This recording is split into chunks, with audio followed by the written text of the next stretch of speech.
Cantique numéro 287. 3, 4.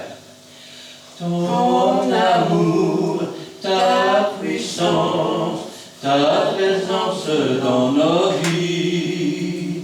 Ton amour, ta puissance, ta présence dans ma vie. Et je veux t'adorer de tout mon cœur. Et je veux t'adorer de tout mon âme. Et je veux t'adorer de toute ma force. Car tu es mon Dieu, tu es mon Dieu. Amen. Amen. 206. 206.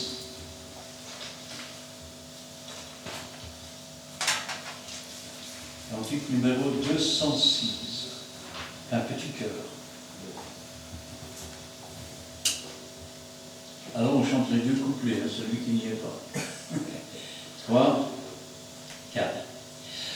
Nous sommes dans un lien d'amour. Nous sommes dans un lien d'amour. Notre esprit est uni avec l'Esprit de Dieu. Nous sommes dans un lien d'amour. Maintenant, chantons tous ensemble et que son amour se répande. Tenons-nous par la main et le monde verra. Nous sommes dans un lien d'amour. Amen. Amen. Le 284.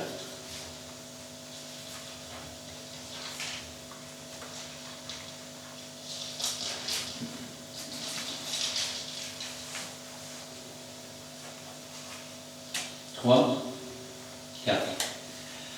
Ton amour est mon bonheur, Jésus, et je chante ta beauté. Tu es le lys des vallées, Jésus, celui qui charme mon cœur. Amen. Amen. Et le 126. Oui, comme c'est des petits cœurs, on va en prendre un peu plus.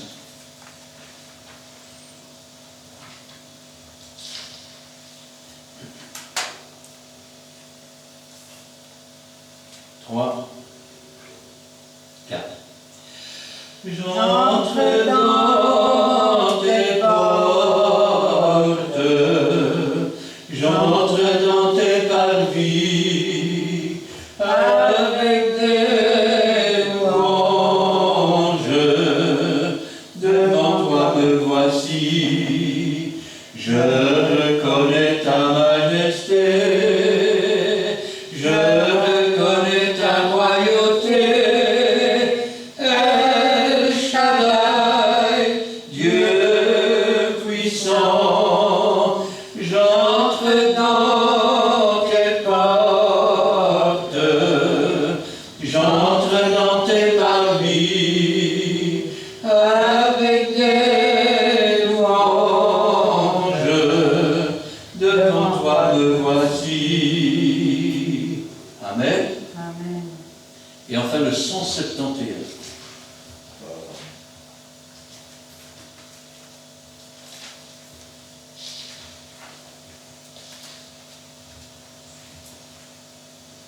Trois, 4.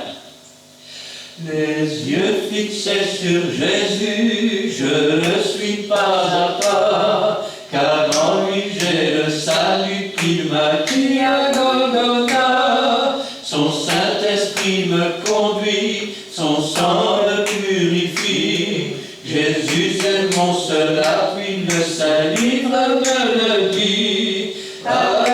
Jésus comme ami, quel que soit le chemin. Je sais ma vie sauvée par lui, et la mort m'est un gain. Les yeux fixés sur Jésus, je ne suis pas à part, car en lui j'ai le salut, et bientôt il reviendra. Amen. Amen. Cet après-midi, j'aimerais bien sûr prendre la parole de Dieu avec vous. Et j'aimerais la prendre dans le livre des Psaumes, chapitre 92. Je vais demander à Gina de remettre la parole du Seigneur entre ses mains. Et je vais demander à Cindy de nous faire la lecture.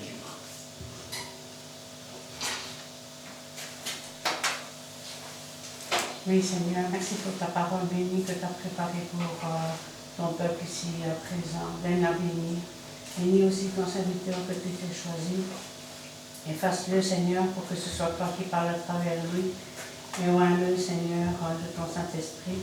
Dispose nos cœurs, Seigneur, afin que nous puissions, Seigneur, recevoir entièrement cette parole, accepter la méditer, mais surtout la mettre en pratique.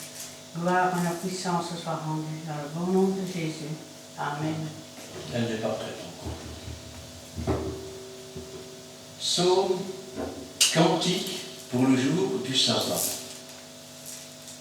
Il est beau de louer l'Éternel et de célébrer son nom, ton nom, ô Très-Haut, d'annoncer le matin ta bonté et ta fidélité pendant les nuits, sur l'instrument à 10 cordes et sur le luth, au son de la harpe.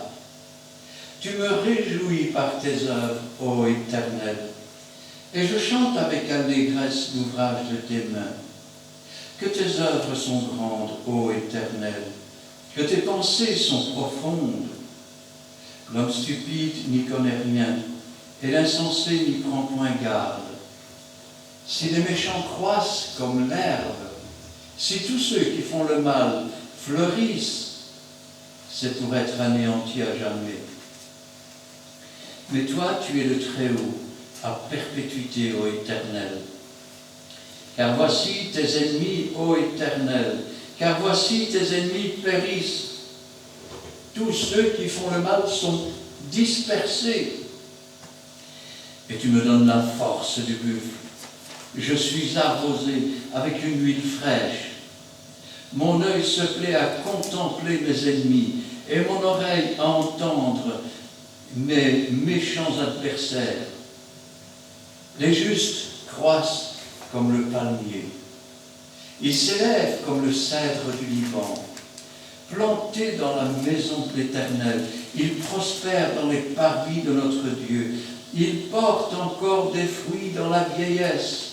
Ils sont pleins de sève et verdoyants pour faire connaître que l'Éternel est juste. Il est mon rocher. Il n'y a point en lui d'iniquité. Amen. Amen. Le livre des Psaumes est un livre un petit peu spécial, puisque c'est à la fois un livre poétique, c'est aussi un livre de psalmodie, c'est-à-dire de chant. On peut dire qu'il est divisé en 5 parties. Alors la première du chapitre 1, verset 41, la deuxième partie de versets 42 à 71, la troisième du 72 au 89, et la quatrième du 90 au 106, le cinquième de 107 à 150. Dans ces chapitres, les derniers, le 5e livre, nous trouvons les chapitres des degrés qui nous montrent la croissance du chrétien.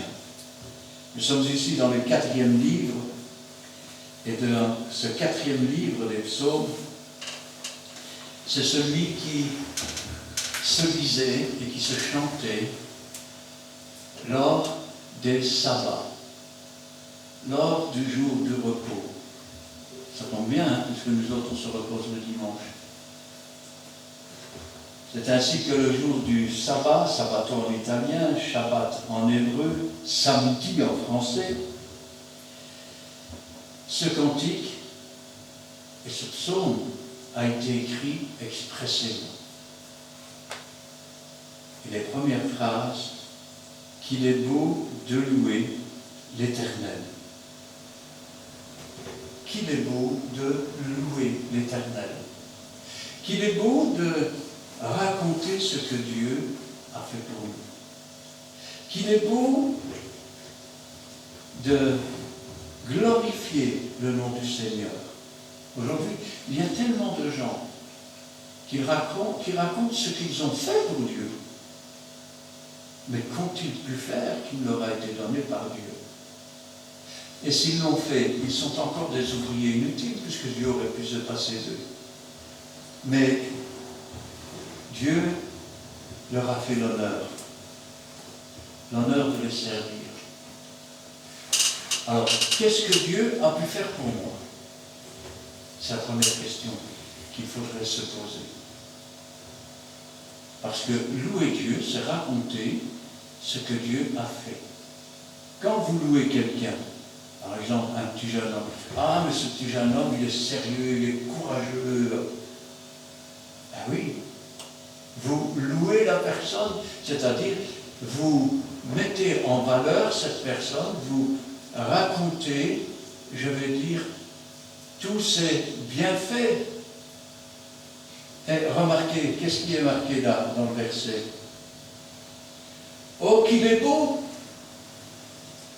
Il y a tant de choses mauvaises, tant de choses mal qui se font dans le monde, mais il est beau de raconter ce que Dieu a fait pour nous. Ça s'appelle témoigner. Témoigner, raconter. Vous savez qu'il n'y a plus de conversion dans le monde simplement en racontant ce que Dieu a fait pour nous. Qu'est-ce qu'il a fait pour nous? Pour vous, je ne sais pas. Je peux parler pour moi. Moi, j'étais au bord du suicide. Et tout le monde pense que j'ai toujours été bien, que j'ai été toujours ce pasteur. Et j'étais au bord du suicide. Je ne voulais plus vivre. Et dans un dernier cri, Seigneur, si vraiment tu existes, je n'étais même pas certain. Fais quelque chose pour moi. Et il l'a fait. Il l'a fait. Au point que, je vais dire, il m'a délivré, il m'a racheté. Il a fait de moi son enfant. Et plus tard, il m'a donné un ministère. Il m'a fait l'honneur, à moi qui ne mérite rien, il m'a fait l'honneur de pouvoir ouvrir la bouche. Il m'a fait l'honneur d'habiter dans mon être et de faire que lorsque j'ouvre la bouche, ce soit son esprit et ses paroles qui puissent en sortir. Je me dis, c'est quelque chose de merveilleux. Un Dieu qui remplit tout l'univers, nous qui ne sommes qu'un grain de poussière sur la terre, et la terre un grain de poussière dans l'univers, Dieu a posé les regards sur nous. Et ce Dieu grand et puissant a fait de nous un temple, l'habitation de Dieu en esprit. Je ne sais pas si vous vous rendez compte. Il a fait de nous un temple. Il nous a délivrés de nos péchés. Il a brisé nos fers. Il a fait tomber nos chaînes. Il nous a renvoyés libres, nous qui étions tous des esclaves misérables de ce monde. Louer, raconter ce que Dieu a fait pour vous. Vous savez, dans la Bible, il est dit, si quelqu'un a un cantique, qu'il le dise. C'est pour ça que quand quelqu'un donne un cantique, pour autant que je le connaisse, eh bien, on le chante. Mais vous savez que si vous avez un témoignage à rendre de ce que Jésus a fait pour vous, vous levez la main, et je vous dis oui, et vous vous levez et vous racontez ce que Dieu a fait pour vous. Ça ne pose aucun problème. Ne dites pas, je n'ose pas. Ne dites pas, je suis timide. Ne dites pas, je ne parle pas bien. Ne dites pas, je ne suis pas assez instruit. Raconte simplement ce que Dieu a fait pour toi. Témoigne simplement de ce que Dieu a fait pour toi. Et tu vas voir que pendant que tu racontes ce qu'il a fait pour toi, tu vas sentir sa présence. Et il va en remettre encore pour toi. Mais il y a une chose qu'il ne faut jamais faire. Ajouter à ce que Dieu a fait pour toi. Retrancher à ce que Dieu a fait pour toi. Ou mentir lorsque le Saint-Esprit se retire. Qu'il est bon, ça fait du bien. Il y a peu de gens qui le savent. Vous savez, quand on commence à ouvrir la bouche pour prier, on sent une espèce de délivrance.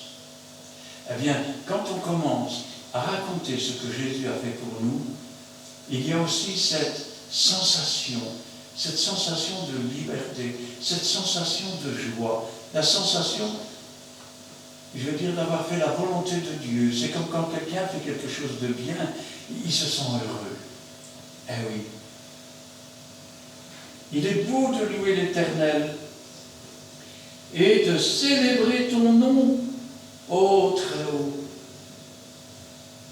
Il est bon de raconter ce que Dieu a fait. Il est bon de faire une fête en l'honneur de l'Éternel. Car chaque sabbat, c'est la fête. Eh oui. Quand, je vais dire, on se prépare pour un événement, que ce soit un mariage, que ce soit un anniversaire, que ce soit n'importe quelle fête, on se prépare pour ça. On y va pour se réjouir. On y va pour faire la fête.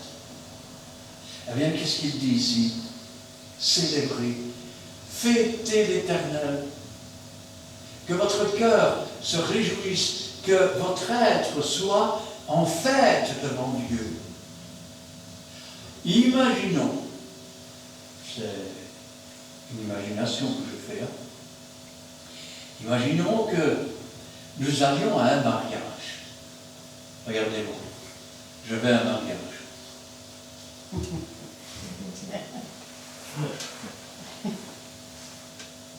Ah, il y avait longtemps que tu avais vu. Ouais. C'est fâché? Non.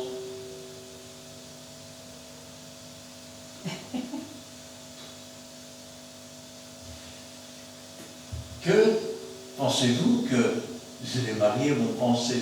Que pensez-vous que les invités vont penser? Alors, quand nous venons dans la maison de Dieu, regardez les petits-enfants. Quand ils viennent rendre visite à mamie et papy, la première chose qu'ils font, mamie et papy. Oui. Et puis, quand mamie fait une petite tarte ou même rien que des pâtes, ah mamie, c'est le meilleur du monde. Oh. Ils sont à la fête. Ils sont contents. C'est une joie. Rendez-vous compte. Je parlais du grain de poussière dans l'univers. Les petits grains de poussière se rassemblent devant celui qui a fait toutes choses, qui connaît toutes choses, qui sait toutes choses. Et Jésus fait le déplacement. Il est venu pour faire la fête avec nous. Parce que là où 2 ou 3 sont assemblés en son nom, Jésus est au milieu. Amen. Et le Saint-Esprit vient et il attend.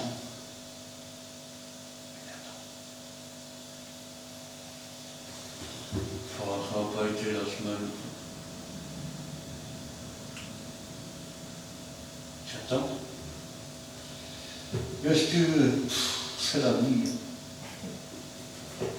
J'attends. Puis il y a l'autre qui arrive.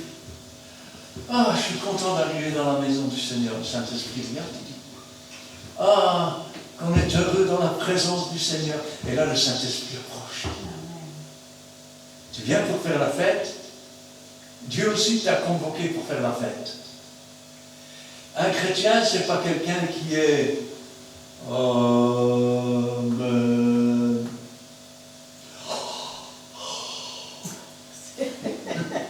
Non, c'est quelqu'un qui est vivant. C'est quelqu'un qui vient pour raconter ce que Dieu a fait pour lui. C'est quelqu'un qui vient pour chanter des cantiques pour Dieu. C'est quelqu'un qui vient pour avoir une rencontre avec Dieu, pour se réjouir des bienfaits de Dieu, pour avoir cette communion avec le Saint-Esprit, pour être dans la présence de Dieu, pour être enrichi. C'est la fête. Chez nous, on ne fait pas ça. Alors change d'église. Change d'église. Et va où on te dira, Jésus est au milieu de nous.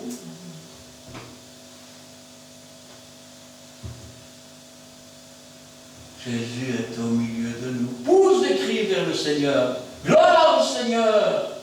Qu'est-ce qu'il y a? Ça ne se fait pas chez toi? Où est ta fête? Où est ta rencontre avec le Seigneur? On ne peut pas expliquer. C'est ton cœur qui bondit de joie.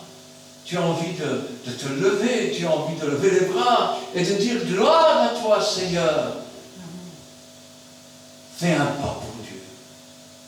Et Dieu en fait deux pour toi. Rappelle-toi le fils prodigue.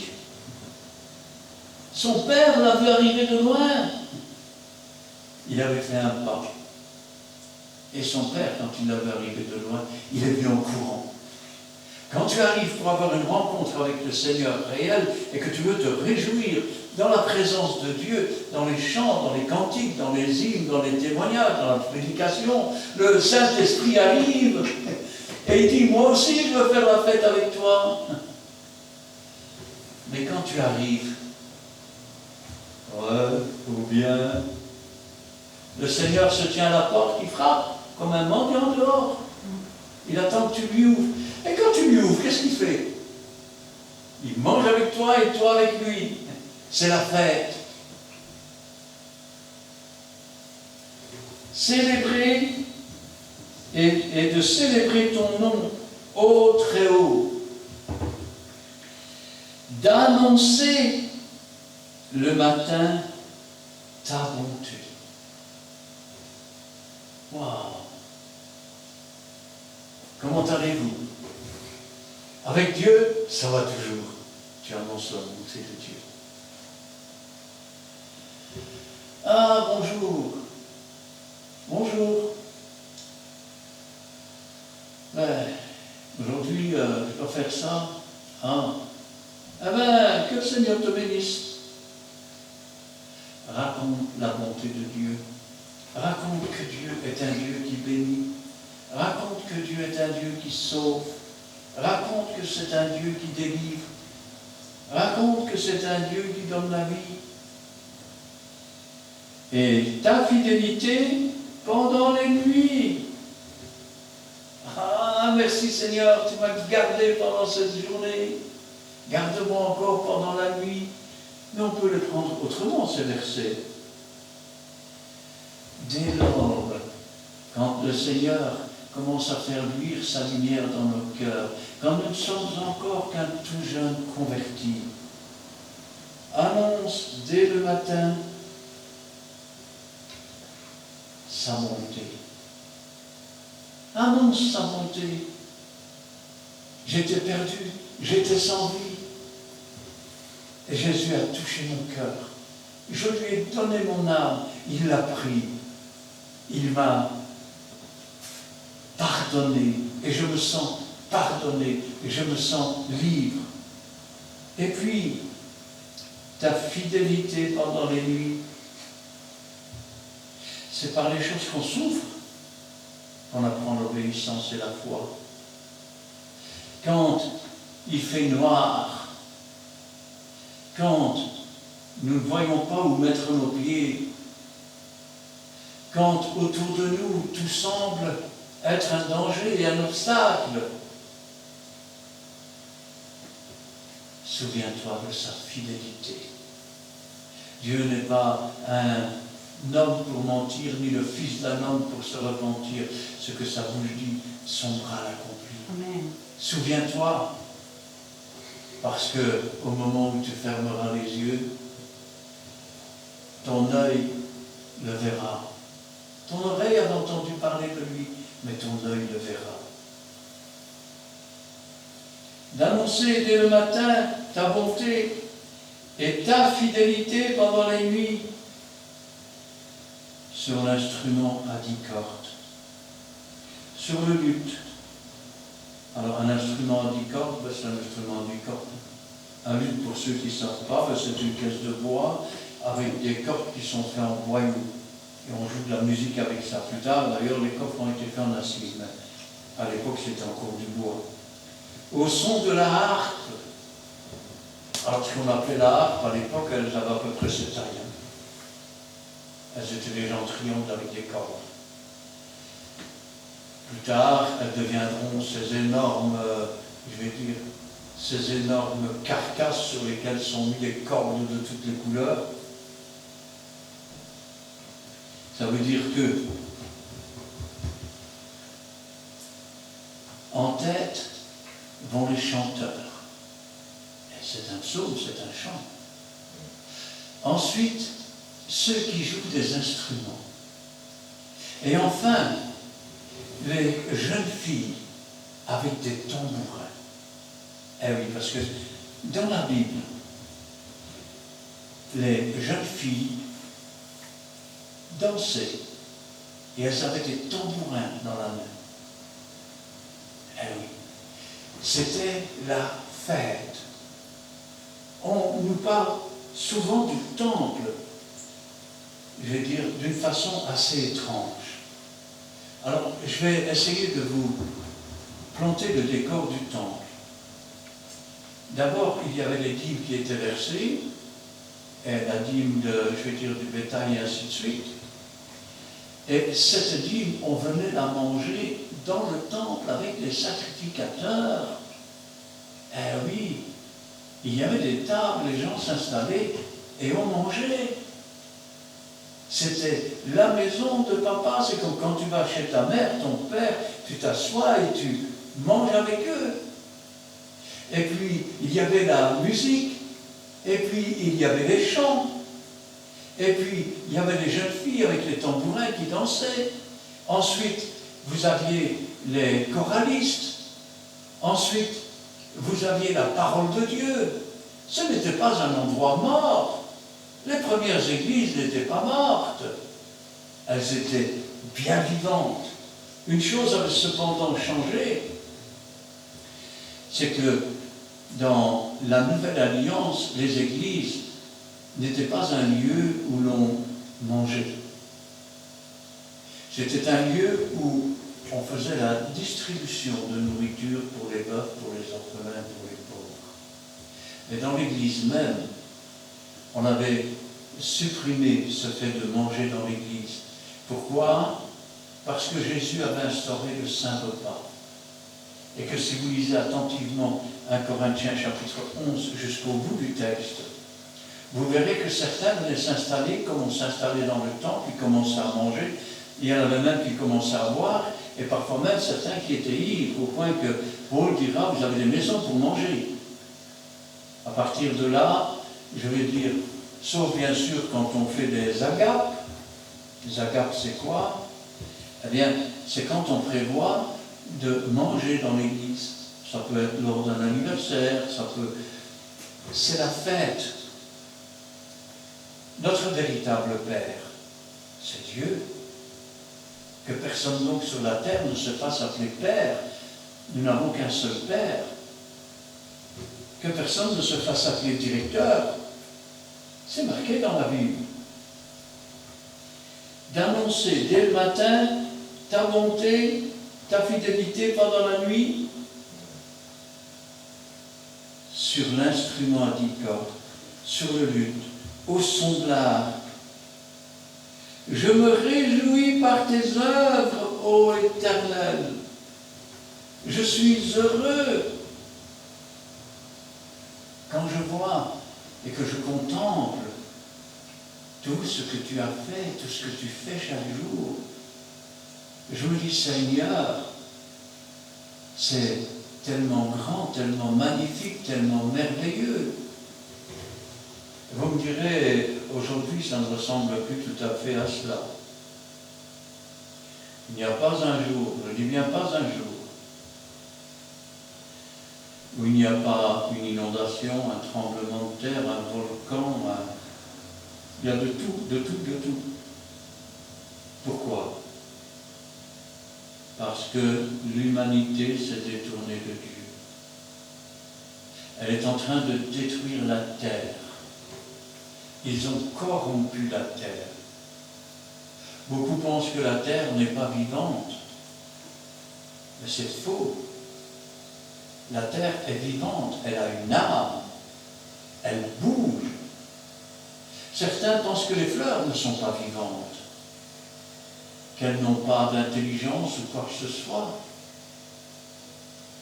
Elles n'ont plus d'intelligence que beaucoup d'hommes. Parce que si vous observez une fleur attentivement, le matin elle s'ouvre. Elle ne s'ouvrira pas à l'ombre. Elle ne cherchera pas les ténèbres. Elle s'ouvrira dans le sens où se trouve le soleil. Et pendant la journée, le soleil va aller de l'est en ouest. Et la fleur va se retourner pour suivre la lumière du soleil. Certes, elle ne crie pas comme vous, elle ne bouge pas aussi vite que vous, mais elle vit. Elle sait qu'elle doit chercher la lumière pour vivre. Alors que pendant ce temps, les hommes préfèrent descendre dans des cavernes, dans des caves, dans les ténèbres. Tout cela pour, je vais dire, se droguer, pour boire, pour faire toutes sortes de choses mauvaises. Les fleurs, elles savent. Elles savent que le soleil, c'est la lumière, et que la lumière, c'est la vie. Jésus est le soleil de justice. Quand on tourne les regards vers l'Éternel, on est rayonnant de joie. Amen. On est rayonnant de joie. Tu me réjouis par tes œuvres, ô Éternel, et je chante avec allégresse l'ouvrage de tes mains. Et je chante avec de la joie dans le cœur, comme ce beau cantique. Dieu Tout-Puissant, quand mon cœur considère tout l'univers créé par ton pouvoir, le ciel d'azur, les éclairs, le tonnerre, le clair matin et les ombres du soir. Je chante avec joie, je chante avec allégresse l'ouvrage de tes mains. Que tes œuvres sont grandes, ô Éternel.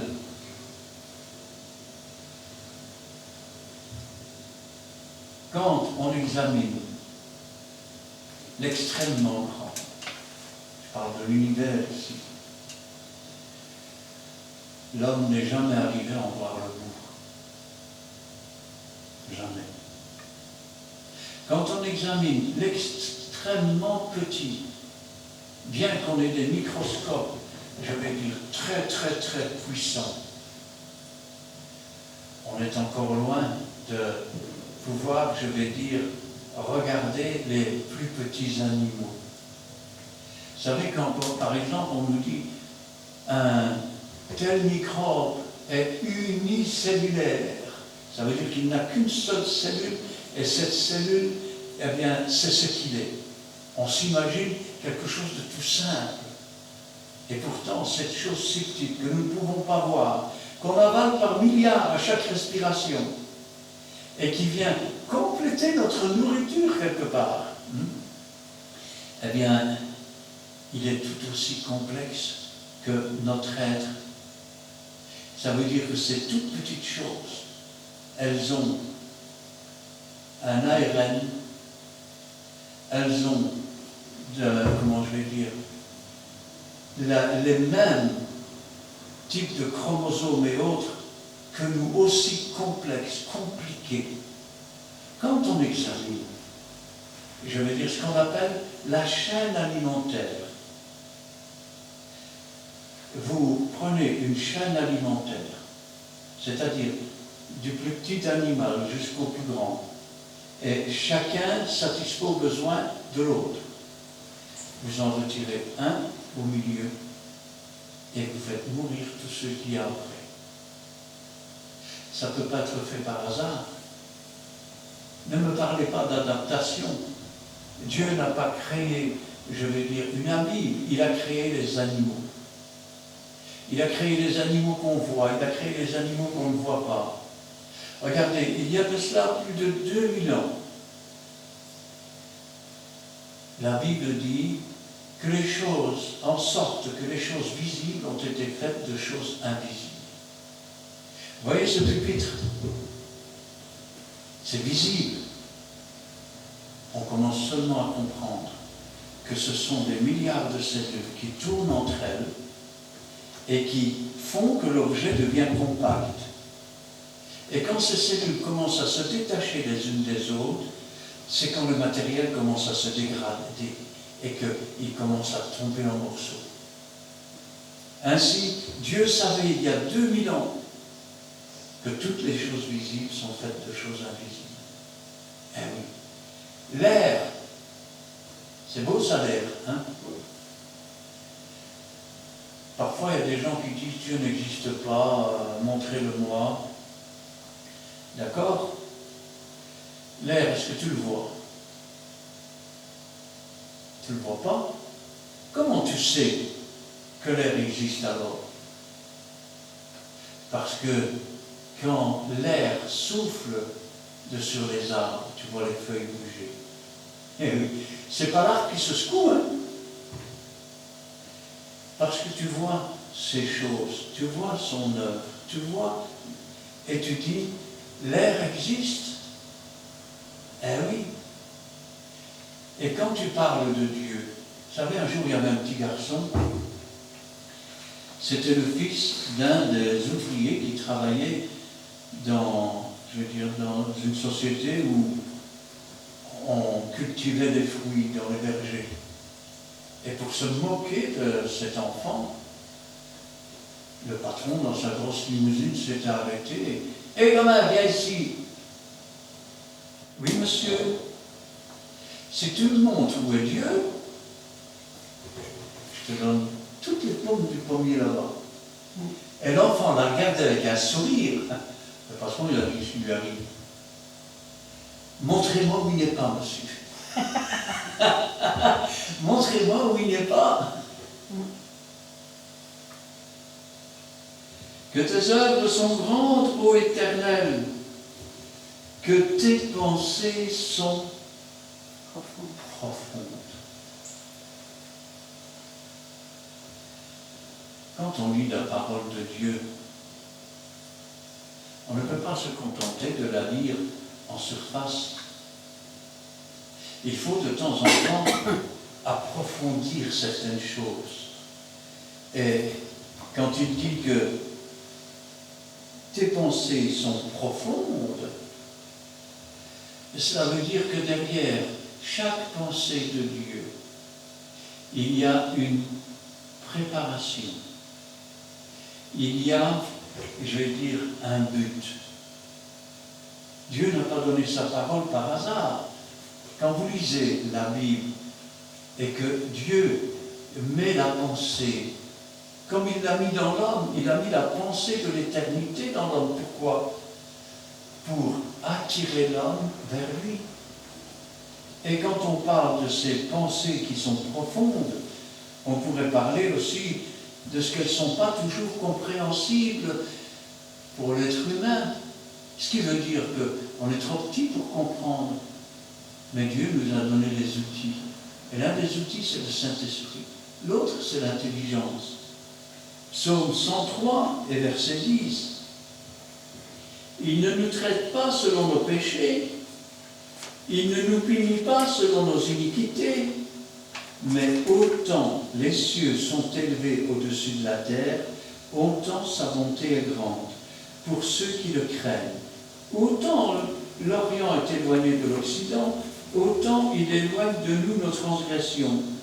Comme un père a compassion de ses enfants, l'Éternel a compassion de ceux qui le craignent, car il sait de quoi nous sommes faits, de quoi nous sommes formés. Il se souvient que nous ne sommes que poussière. Ésaïe 55, verset 9. Autant les cieux sont élevés au-dessus de la terre, autant mes voix sont élevées au-dessus de vos voix, et mes pensées au-dessus de vos pensées. Comme la pluie et la neige descendent des cieux, n'y retournent pas sans avoir arrosé, fécondé la terre et fait germer les plantes, sans avoir donné de la semence au semeur et du pain à celui qui mange. Ainsi est-il de ma parole qui sort de ma bouche. Elle ne retourne pas à moi sans effet, sans avoir exécuté ma volonté et accompli mes desseins, mes plans. Que tes pensées sont profondes. L'homme stupide n'y connaît rien, et l'insensé n'y prend point garde. Qu'est-ce que l'homme stupide?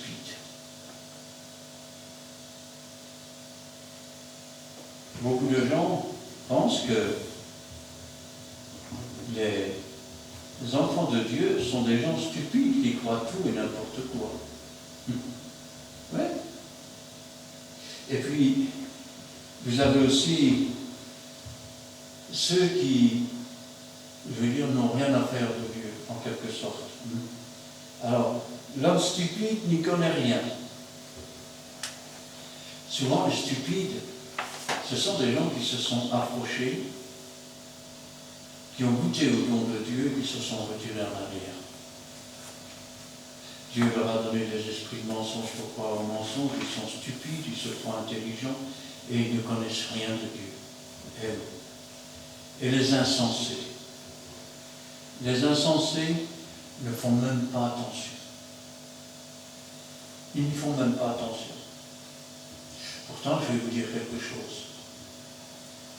Dieu a des plans, même pour les insensés. Quand il dit dans le livre de Proverbes, moi la sagesse, je me tiens à la croisée des chemins. Et je dis aux stupides, quittez la stupidité, entrez ici. Même les insensés sur ce chemin ne peuvent pas se perdre. Eh oui. Ça veut dire que Dieu n'a pas seulement des plans pour les gens bien. Car si tout le monde était bien, tout le monde était parfait, Jésus ne serait pas venu. Nous serions tous dans le paradis aujourd'hui, dans les jardins de Dieu, même dans la maison de Dieu. S'il est venu, c'est que quelque part, eh bien, nous étions stupides. Quelque part, nous étions des insensés, nous étions des pécheurs. Et puis après, souvent, le diable essaye de nous détruire. Il nous détruit avec toutes sortes de pensées, je veux dire un peu n'importe lesquelles. Tenez, je me souviens de cette sœur qui un jour m'avait appelé, elle était au téléphone, elle était désespérée. Elle me dit, ça ne va pas, Dieu ne m'aime pas. Je dis, bah attends, je vais venir. Et puis quand j'arrive, vous savez ce que le diable lui avait mis dans la tête? Dieu ne m'aime pas. Comment ça, Dieu ne t'aime pas? Non, il ne m'aime pas. D'ailleurs, regarde dans toute la Bible, Dieu n'a jamais guéri une bossue. Alors je l'ai regardé, je lui ai dit, il y avait une femme courbée depuis 18 ans. Je le dis autrement, elle était bossue. Jésus était venu exprès pour elle. Et lui a dit, femme, tu es guérie de ton infirmité. Et elle se redressa. Amen. Jésus a guéri des bossus. Le diable est un menteur.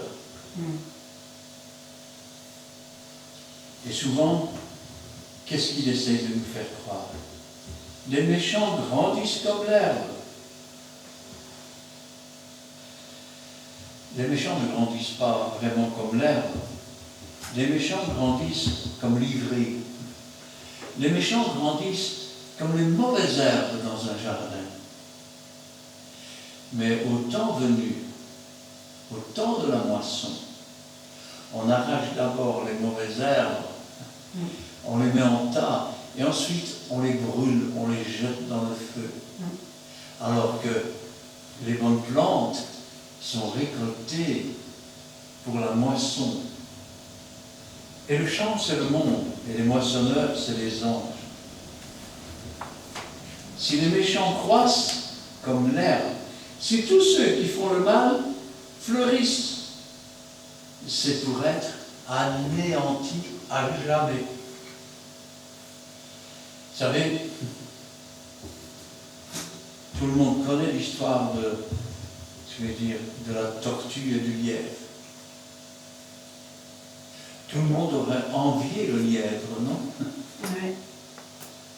Mais ça ne sert à quoi quand tu passeras la ligne d'arrivée? Eh oui. Rappelez-vous, l'apôtre Paul, il disait, je cours pour remporter le prix de la vocation de la foi. Je ne l'ai pas encore. Ben oui, parce que nous voudrions déjà bien être avec Jésus dans le ciel. Pourquoi? Parce que tant que nous sommes sur la terre, nous sommes des soldats de Dieu. Nous menons une bataille, nous menons un combat. Et ce combat se termine quand Dieu coupe le fil de notre vie. Où nous avons été un bon soldat, et le Seigneur nous dit, viens bon et fidèle serviteur, viens bon et fidèle servant. Où nous avons été, je vais dire, des pantouflards.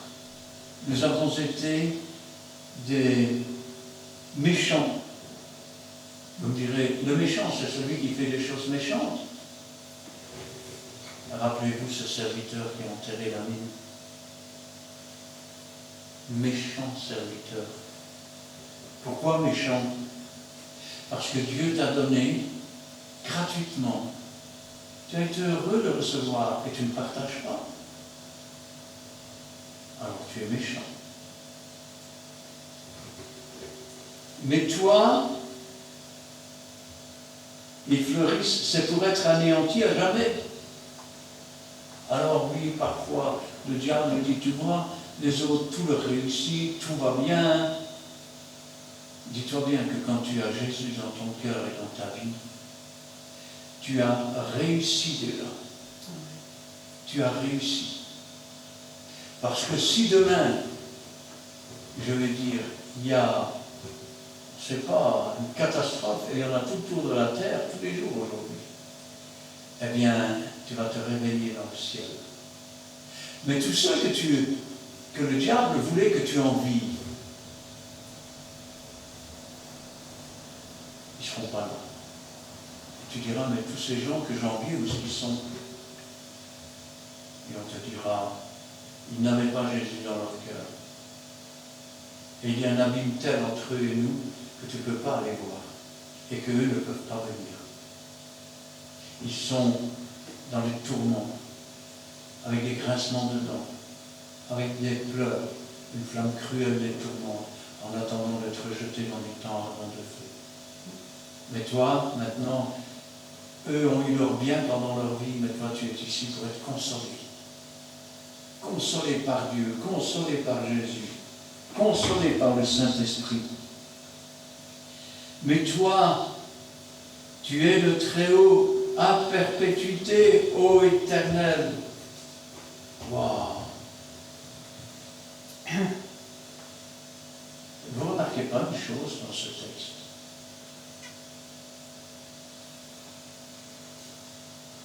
Non?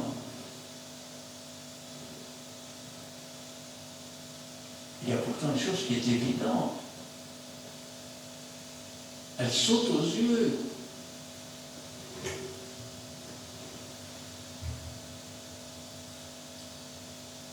Je vais faire un essai. Vous allez comprendre. Tu vas me rendre un service, il me dit. C'est pour rire, hein. Mais demande au pasteur s'il peut te prêter sa Bible. Dis-le bien à haute voix. Dis au pasteur s'il veut bien te prêter sa Bible. Pour avoir la Bible. Pour avoir la Bible, s'il vous plaît. Ouais, pour avoir la Bible, s'il vous plaît. Ça, c'est ce que tu as dit. Bon. Maintenant, s'il n'y avait personne et qu'on ne t'ait pas dicté, tu aurais dit, vous pouvez me prêter votre Bible, non? Pourquoi? Parce qu'on considère que c'est une marque de respect, non? Alors, maintenant, verset 9. Est-ce que tu peux me dire comment le psalmiste parle? Mais toi, tu es le trio. Et toi? Il le tutoie. Il le tutoie. Pourquoi? Parce qu'il connaît l'Éternel. Parce qu'il marche avec l'Éternel. Parce que, je vais dire, il a cette communion avec le Seigneur. Quand vous êtes tous les jours avec quelqu'un, est-ce que vous voyez tout le temps? Vous finissez par le tutoyer. Quand j'entends parfois des prières, Seigneur, vous êtes, je dis, ouf.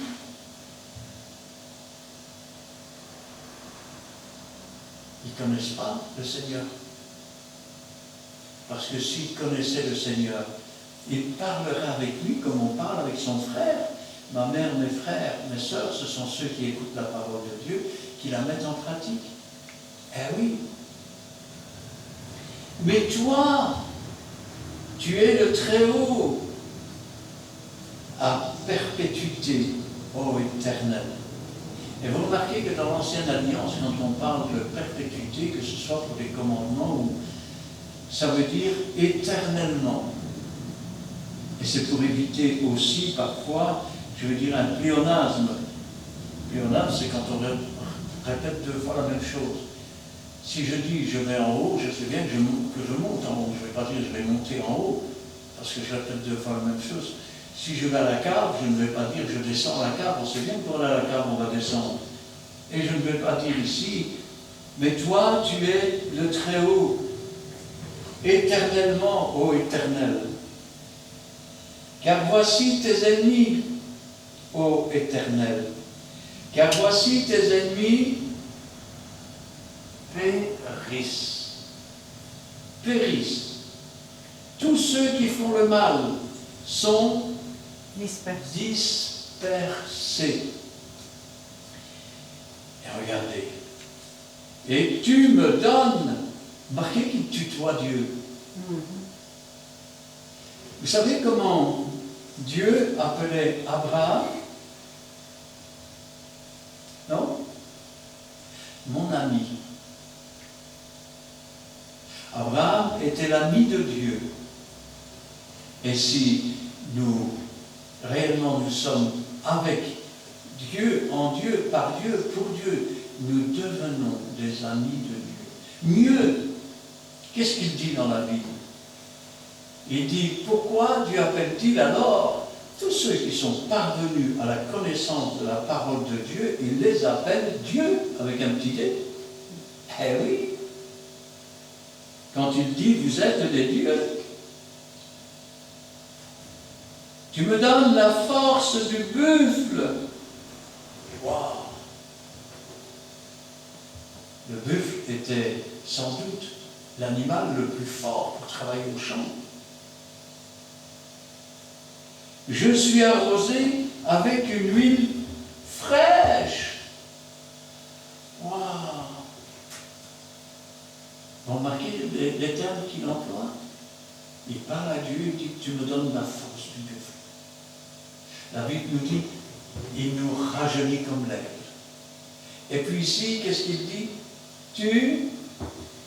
Je suis arrosé avec une huile fraîche. Vous savez, parfois,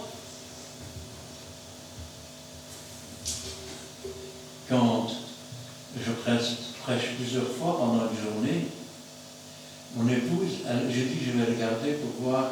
Et mon épouse, elle me dit, mais pourquoi tu ne prends pas la réunion du matin? Et moi je dis, parce que c'est du réchauffé. C'est du réchauffé. Le véritable serviteur, il dispense la nourriture au temps convenable. Et la nourriture du matin était pour le matin. La nourriture de l'après-midi est pour l'après-midi. Ce n'est pas la même. C'est une parole fraîche, parce que l'huile est fraîche. Quand je pense aux églises, où on répète les mêmes discours pendant 40 ans, 3 ans à un endroit, 3 ans à l'autre, 3 ans à l'autre, c'est de l'huile avec des mouches qui sont infectées. Ce n'est plus un discours inspiré de l'esprit, c'est du par cœur. Du par cœur.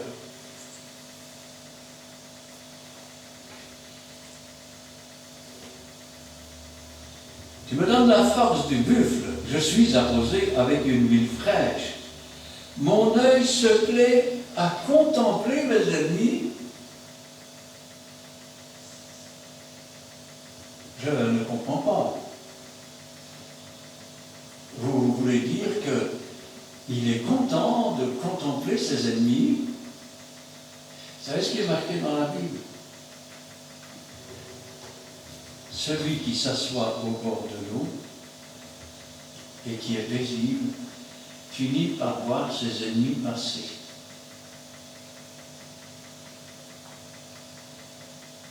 Vous savez ce que ça veut dire, ça? Ça veut dire que il a des ennemis, d'accord. Seigneur intervient, change leur cœur. Tu vois, Seigneur, comment ils sont, c'est pas possible. Et garde-moi surtout dans tes voies, Seigneur. Je suis assis au bord de l'eau, comme un arbre planté près des courants d'eau. Et mon feuillage commence à verdir.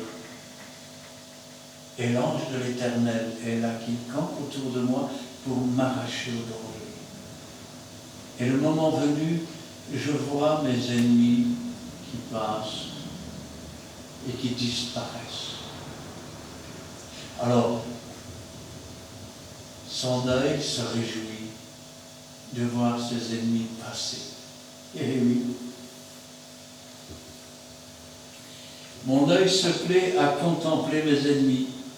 Mon oreille à entendre mes méchants adversaires.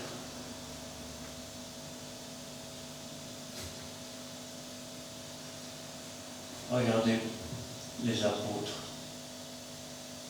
Leurs ennemis les ont accusés. On leur a interdit de continuer de parler de Jésus. On les a flagellés. On les a battus à coups de fouet.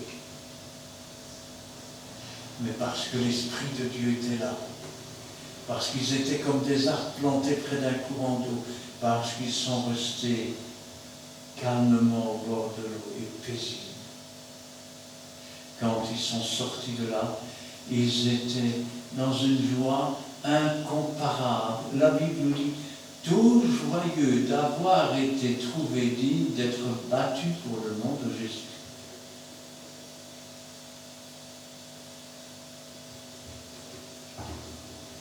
Le juste croisse comme le palmier. Bon, quelle drôle de comparaison, non, le palmier. Vous savez que les palmes, c'est un signe de victoire. Tiens, quand, par exemple, vous faites partie de l'Académie des sciences et autres, vous recevez les palmes de l'Académie. Si vous ne les avez pas, vous n'en êtes pas parti. Eh non, les palmes, c'est l'accessoire de la victoire. Mais, comme il est dit ici, petit instant, le juste croisse comme le palmier. Et le palmier, vous savez ce qu'il fait? Il se penche jusqu'à ce que ses branches de palme touchent à terre. Quand Jésus est rentré dans la ville, les gens jetaient des branches de palmier devant lui pour qu'il marche. Nous nous inclinons devant la volonté de Dieu comme un palmier. Et Christ marche. Le palmier, il porte du fruit. Et vous savez quelle est la différence avec les arbres, je vais dire mauvais? Le palmier, il porte des fruits dans lesquels il y a de l'huile. Avez-vous jamais entendu parler de l'huile de palme? Eh bien, nous sommes comme des palmiers. Quand nous rendons témoignage, ce n'est pas seulement notre histoire qui est racontée, mais c'est aussi l'Esprit de Dieu, l'huile qui vient, et l'Esprit qui est là pour convaincre de péché, de justice, de jugement, pour ouvrir les cœurs, pour ouvrir les esprits, afin qu'ils puissent entendre et recevoir la parole du Seigneur. Ils s'élèvent comme des cèdres du Liban. Wow. Vous savez qu'avec le bois de cèdre, on faisait des poutres. Et ces poutres se retrouvaient dans les palais et même dans le temple. Eh oui, tenez, on parlait du palmier. Si vous lisez dans le premier livre des rois, vous verrez qu'il y avait des représentations des feuilles de palmier en or dans le temple. Eh oui. Alors, quand on parle du cèdre du Liban, c'est un arbre, je vais dire, comment on peut appeler ça, qui est noble. Eh oui, c'est un arbre qui sert pour les palais, pour les temples. Savez-vous que le palmier faisait partie, entre autres, je vais dire, des choses qui étaient utilisées pour, je vais dire, pouvoir déclarer le lépreux pur. Oui.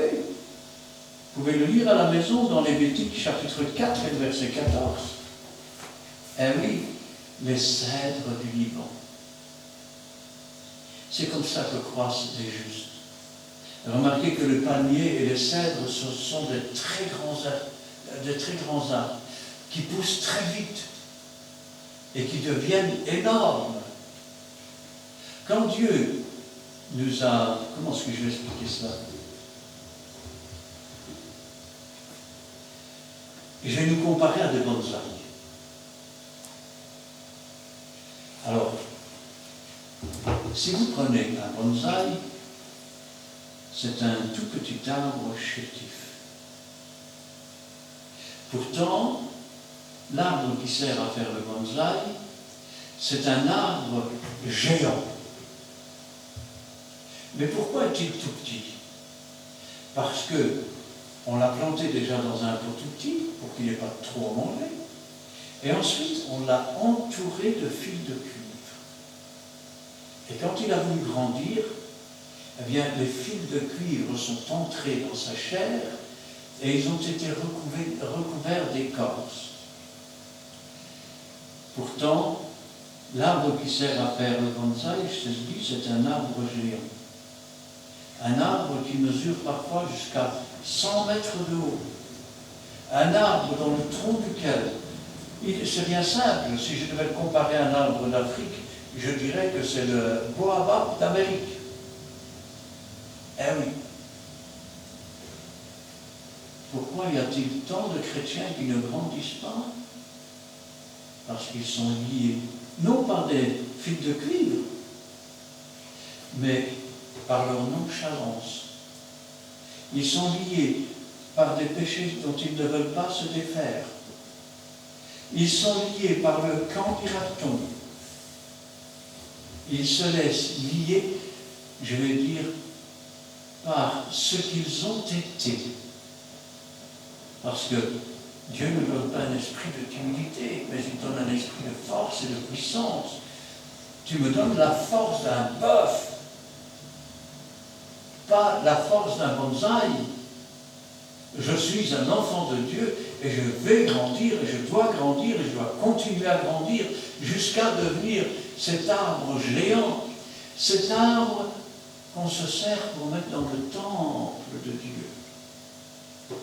Ah oui.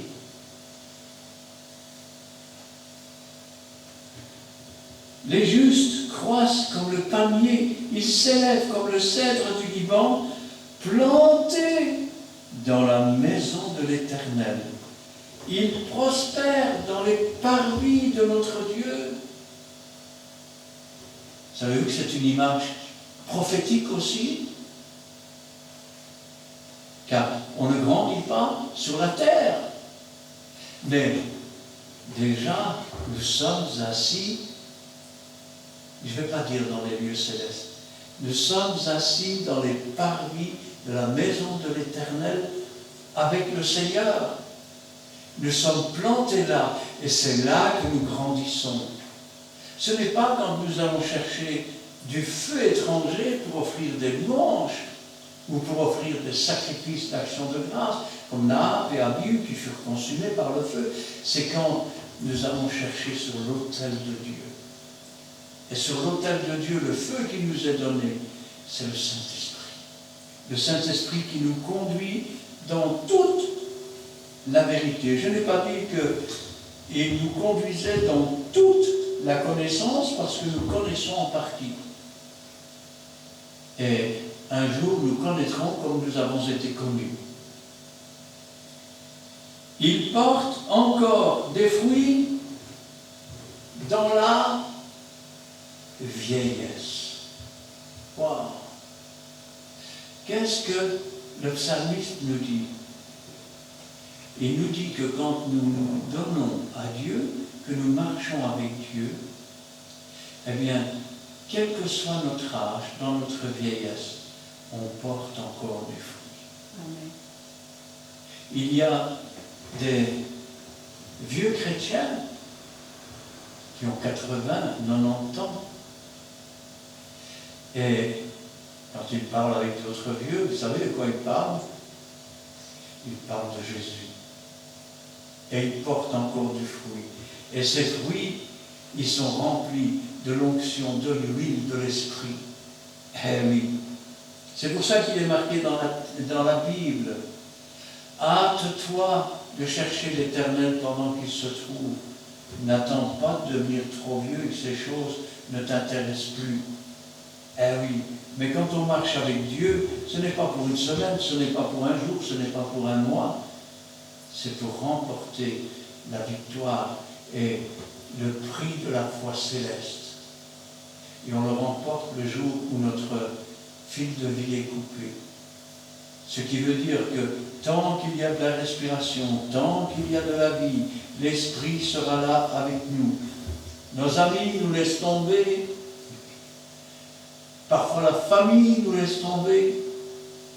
Parfois les voisins nous laissent tomber. Mais Jésus sera toujours là. Amen. Il ne déçoit jamais. Amen.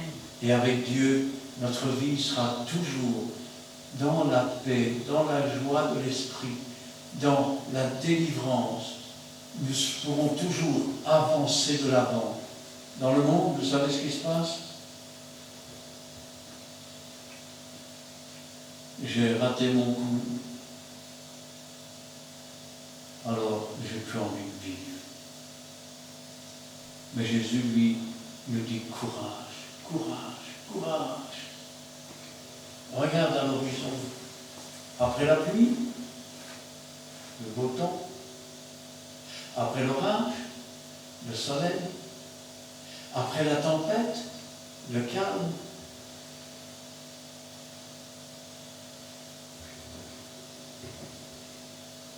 Ils portent encore des fruits dans la vieillesse. Ils sont pleins de sève et verdoyants pour faire connaître que l'Éternel est juste. Ils sont la lumière du monde. C'est pas moi qui le dis, c'est Jésus. Il a dit, vous êtes la lumière du monde. Et nous sommes comme un tronc. Et dans ce tronc doit vivre la sève, l'Esprit de Dieu. Et c'est alors que, même dans la vieillesse, on est plein de sève, on n'est pas mort. Vous entendez? On n'est pas mort. On n'a pas une religion morte, on n'a pas une religion vaine. nous nous levons et nous disons, ainsi parle le Seigneur, béni soit l'Éternel, loué soit l'Éternel, glorifié soit l'Éternel et son beau nom. Ils sont pleins de sève verdoyante pour faire connaître que l'Éternel est juste. Il est mon rocher. Il est mon rocher. Je veux construire ma vie. Je ne veux pas la construire sur le sable. Je veux la construire sur le rocher des ciels. Nous posons les fondements, mais que chacun prenne garde à la manière dont il bâtit. Car on ne peut bâtir sur un autre fondement que celui que Dieu a placé, à savoir Jésus-Christ. Dans le désert, il buvait un rocher. Ce rocher était Christ. Il est mon rocher. Il n'y a point en lui d'iniquité. Il n'y a pas en Jésus de péché. Il n'y a pas en Dieu de péché. Il n'y a pas de péché dans le Saint-Esprit. Et le secret, c'est que c'est impossible aux hommes, mais tout est possible à Dieu. Parce que Dieu, il a un dessein, il a un plan.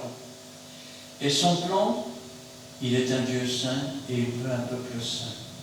Et pour cela, il nous donne toutes les armes. Il nous donne tout ce qu'il faut pour arriver, pour grandir, pour fleurir, pour porter du fruit.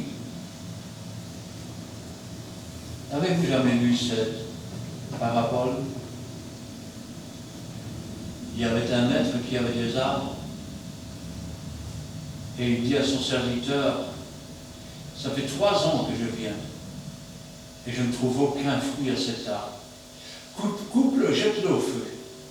Et le serviteur dit, attends,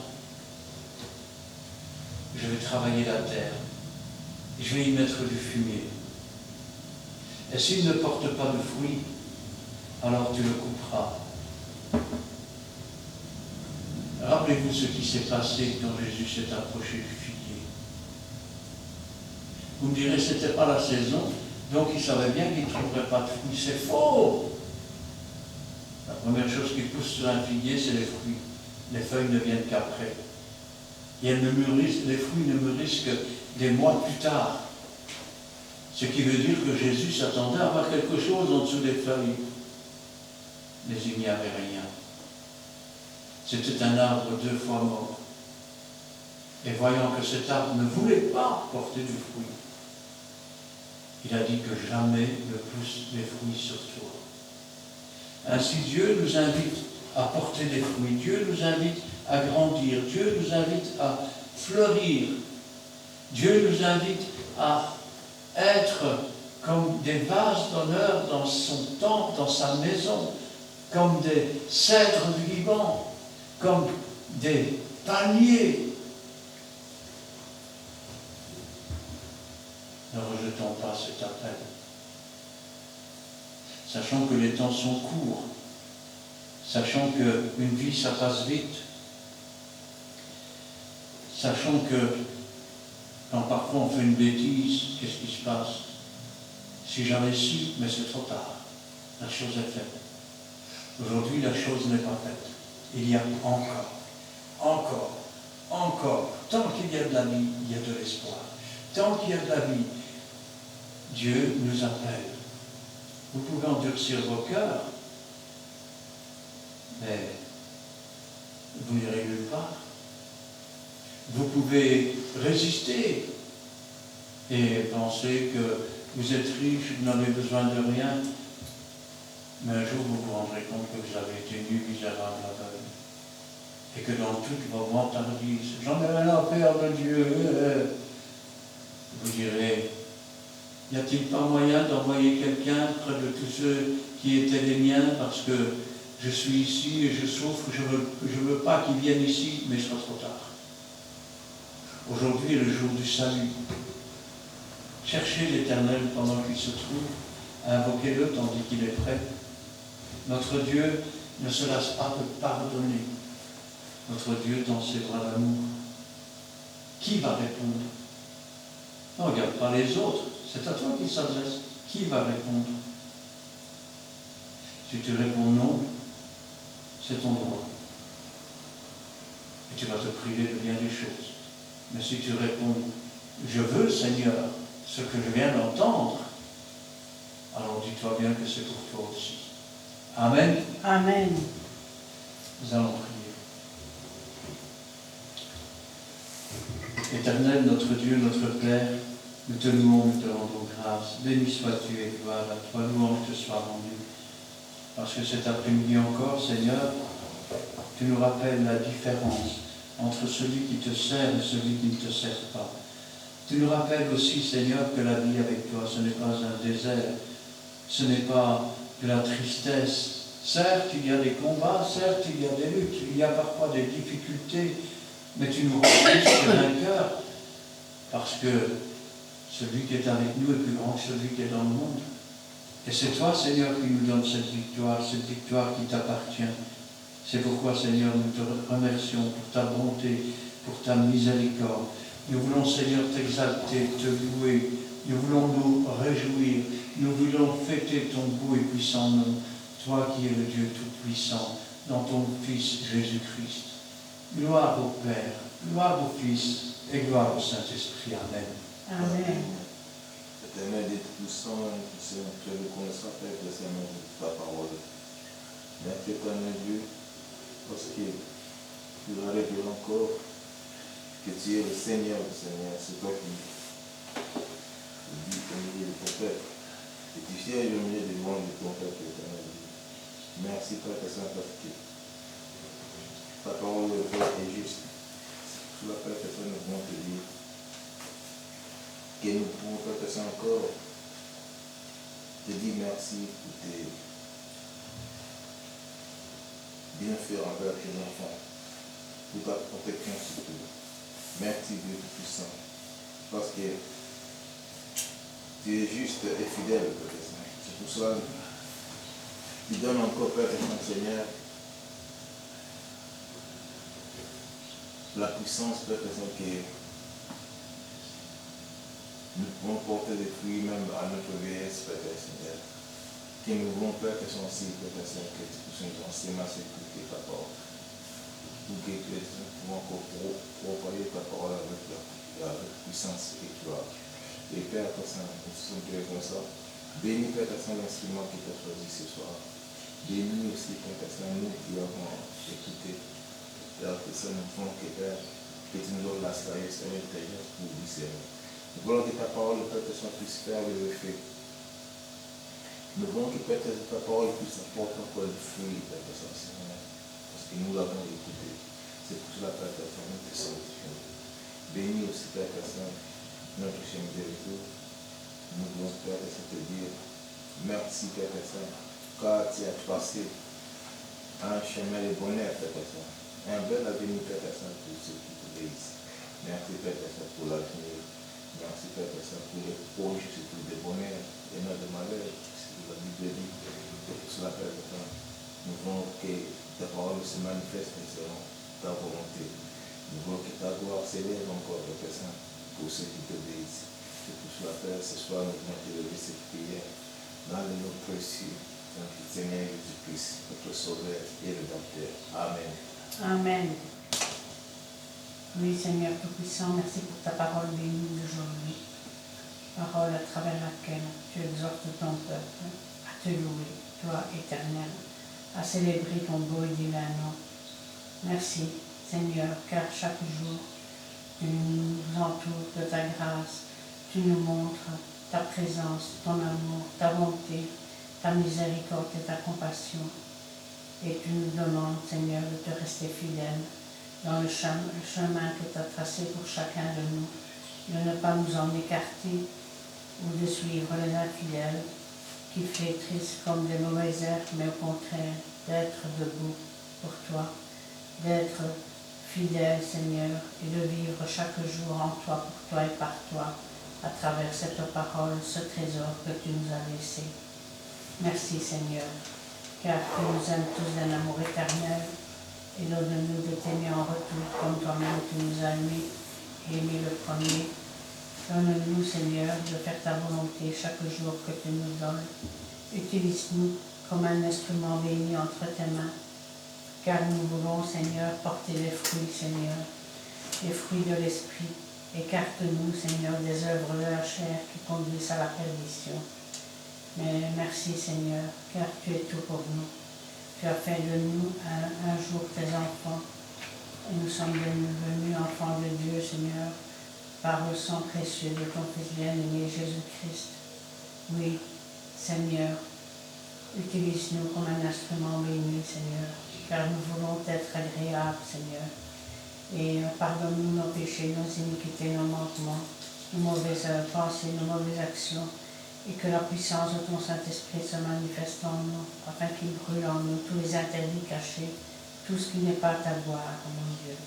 Car nous voulons, Seigneur, être saints et agréables devant toi. Merci, Seigneur, pour cette parole.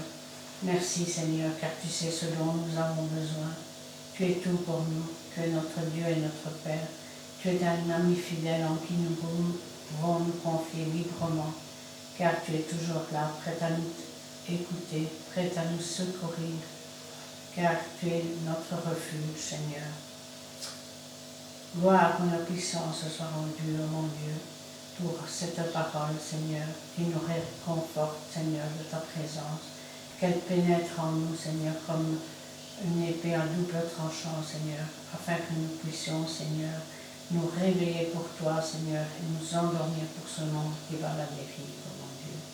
Tiens-nous tous dans ta main puissante, mon Dieu, et gloire, honneur, puissance te soit rendue dans le bon nom de Jésus. Amen. Amen.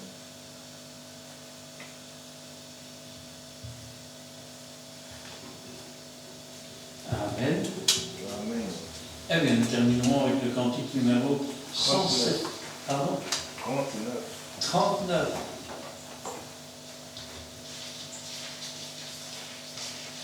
44, 38, 39.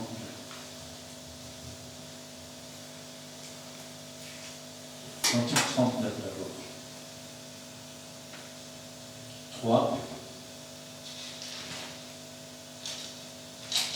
12. Ce n'est ni par force, ni par puissance, mais par mon esprit. Ce n'est ni par force, ni par puissance, mais par mon esprit. Petit instant, parce que c'est pas ça. Non, je ne connais pas celui-là. Attends, je sais celui que tu voulais, mais je vais le chercher un petit instant. C'est de GH qui voilà, c'est le 198. Ah, c'est bon. Pas grave.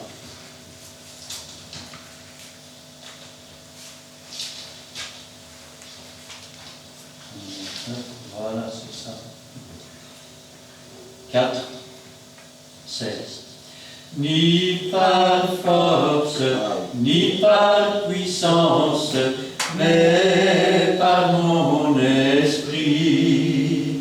Ni par force, ni par puissance, mais par mon esprit. Que ne fais-tu, je suis fort, tu ne craindras aucun tort, j'ai triomphé de la mort, oui, par mon esprit. Amen. Amen. Et le 172.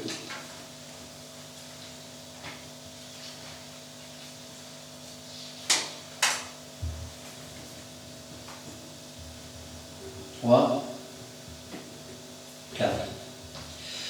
Le temps des décisions est venu pour ton âme, pour Christ et la vie, pour le mal et la mort qui